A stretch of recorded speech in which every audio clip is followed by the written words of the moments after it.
Okay, the last video I did, basically I tried to explain why you want to get ISO right when you're shooting your RAW files. And I think to explain that, we'll back up just a little bit. I made some mistakes in the other one. I'm going to fix them in this one. All right, here we go. Here's your shooting method modeled out and what really happens, okay? You start with a fixed aperture and shutter speed. You put them in and you don't mess with them, okay? So you haven't set your exposure yet. You've just said, nah, I want this aperture and I want this shutter speed. That determines the photons that get to the sensor. And that's all that does, okay? And then the way you finish tuning up your exposure to make sure it's not too bright, not too dark, stuff's not clipped, you manually adjust your ISO, and that might be variable based on what you see, but typically 640 works for you, so you put that in. So where do those things, these things go, okay? We already said aperture and shutter speed are the only things that determine the photons that hit the sensor, so there they go. And then the sensor sends that signal out to the processor. You adjust ISO to get the final exposure right. Where does that go? Well, it has nothing to do with the sensor. It goes straight to the processor.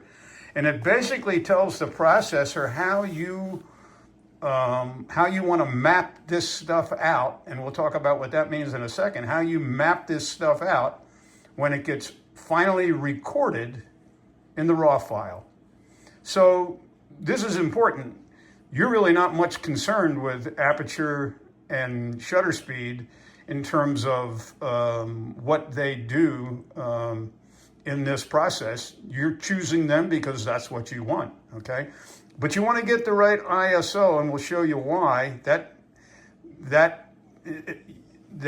affects this model at the processor level, and basically how it amplifies signals and maps signals to the histogram. And then what's important to remember is when this comes out of the processor, it's recorded in a RAW file, okay? And that recording is now fixed. You can't go back in this process in the RAW file and come back here and get to the sensor level. All you have to work with is what is recorded here at this point.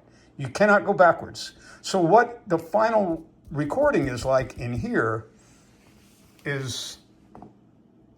that's where the reason lies, where this has to be right to start with. So let's work with that. Now I'll show you what I did last time and I'll show you what's wrong with it. Okay, we got this part right. This is the part that comes out of the sensor, okay? This thing here, okay? This is what comes out of here and goes to there. It might not be the best analogy and representation. It's ones and zeros, clearly, but this comes out of here. And this does not change this, okay? So why do you want to get ISO right and make sure that it gets placed here? Now, what I told you was, in the last video, was that this clips, that's gone forever, and I told you this clips, it's gone forever, and that's not true. Because what I was saying there, basically, is this is the RAW file, but I'm wrong in that, okay? The RAW file is the whole piece of paper. It's the whole piece of paper. So the RAW file, what's recorded in the RAW file, that's recorded, okay, as well as that. So you could say, well, see, the data's all there. And that's what ChatGPT argues with me is, oh, no, Dave, the data's all there. The data's all there. Well, that's all bullshit, okay? So when you go further into what's happening, you realize that the ISO itself is not just a brightness knob. It doesn't just do this and just do that, okay? What setting ISO, proper ISO does, it's a set of instructions that goes to the processor, okay? goes to the processor and tells the processor how to amplify signals and map them on this histogram. And it's the amplification part that I think is part of the analogy that was missing before that you should understand. Basically, we said noise is ISO invariant, that there is a noise signal inherent in the camera. 90% of it's photon noise. The other is 3 other kinds of noise. So basically, 90%, just call it all. The noise signal is the noise signal, okay? And when we put an ISO that has our camera metered centered out, the camera meter's happy, it says this is the best exposure and all that, that basically aligns this on a histogram like this. The camera knows how to do that, okay? And when that is finally said and done and recorded to your card in the camera as the raw file, this is what is recorded. And all these things and where it sits, they're dependent on how the signal is amplified. Not just placing it here and placing it here, but how each signal along the way at the pixel level is actually amplified. So what happens is if you select a too low a raw, because or you just want the scene to be way darker than normal for whatever reason, and you put in a very low ISO, this does happen. It does shift it over here, and part of that process is because it does not amplify these signals as much as it amplifies these signals when it's here. So the amplification process is part of the darkening process.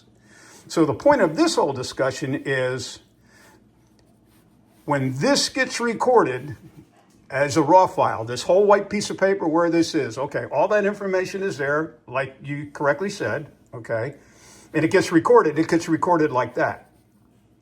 When we have the ISO lower, I would say wrong, because we're doing an extreme example here, okay? This is what gets recorded. And yeah, that did get recorded, okay? So you can say, yeah, all the information's there. But what it did, it moved it this way by amplifying the signal from the sensor less. The noise, we said, is constant. So in this area here now, we have a worse signal to noise ratio, a lower signal noise ratio in this area than we do if we recorded that in the raw file. So what happens now is when you in post try to pull this to that, and we can use the analogy of the brightness slider or the volume and audio slider, and you then try to say, okay, I want to bring this up, and you slide it this way, it's now different because you've increased the signal, the whole thing, signal, noise, and all gets boosted when you do that. So when you get to here, if you get to here from here, you've brought up a bad signal to noise ratio in there. You've actually amplified it, and the noise becomes more apparent.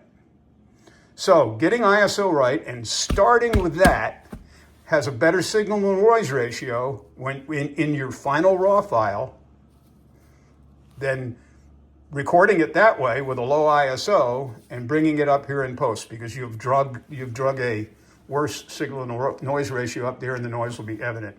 So hopefully that's a better explanation of why you would really like to get ISO right to start with back here.